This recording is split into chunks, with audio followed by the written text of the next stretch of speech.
Hello, kayo mga sakalam, anong gusto nyo? Lamig na ganito? O gusto nyong mainit? Just when you think summer is coming and snow is done, na naman, nagsusnow na naman. Ay nako, hindi na natapos-tapos itong snow na ito. Ay ano? Oh,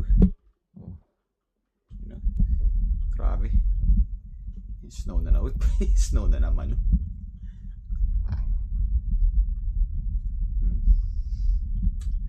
Ayoko na sa snow. Gusto ko mawala na lahat yan.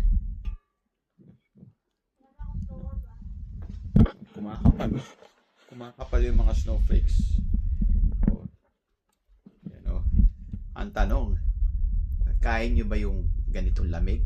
Siyempre, ang katawan naman mag-a-adjust. Kahit yung mga anak ko, first time nila maka-experience ng snow, pero nakapag-adjust naman, awa ng Diyos.